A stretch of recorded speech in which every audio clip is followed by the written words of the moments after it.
For my wedding day, we rented a hotel suite in the city. I paid for hair and makeup for all my bridesmaids, and as a courtesy I also paid for my mother-in-law and my sister-in-law. I'm not close to my sister-in-law, but she's very close to my husband, so I included her. On the morning of the wedding, my mother-in-law and sister-in-law arrived late because my sister-in-law and her husband had been on a beach trip. When they arrived, my sister-in-law brought her husband into the suite with his clothes to get ready for the wedding later, which surprised me because she didn't mention anything about bringing him with her.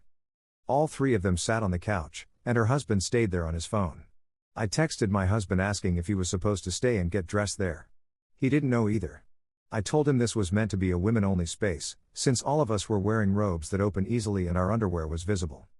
I asked my husband to tell his sister that her husband could wait in the hotel lobby, but she refused and was also against the idea of him driving back alone to our house to get ready with my husband and groomsmen cause she didn't want to risk him getting lost since Hess from another country, Hess from Puerto Rico, we're from the Dominican Republic and he has traveled around the DR many times on his own.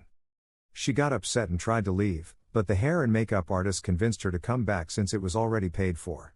She got her hair and makeup done, and then all three of them left anyway and waited in the lobby. They even ended up getting dressed in the lobby bathroom, even though my mother-in-law and sister-in-law were allowed to stay in the suite if they wanted to. My mother told me privately that she thought it was rude to bring a man into a room where only women were getting ready. So, am I the a-hole for not allowing him to stay there? Was I being inflexible?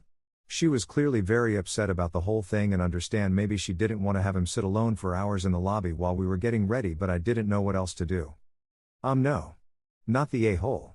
Her husband is an adult, right?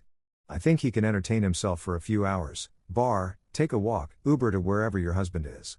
Plus, he's from Puerto Rico, not Mars. I am reasonably sure he can function reasonably well in many places. OP replies. I forgot to add, my brothers and the maid of honor's husband were also at the hotel lobby dropping some things off for us and offered to hang out with him, and it seems like that wasn't even an option for her. I'd quai. You know you're not the a-hole. For F's sake.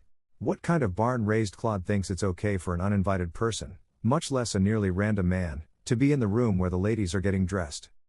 Get your head straight, hon. This was the first skirmish for control. And they've already got you questioning if the service you paid for was exclusionary for kicking a dude out of the woman changing space.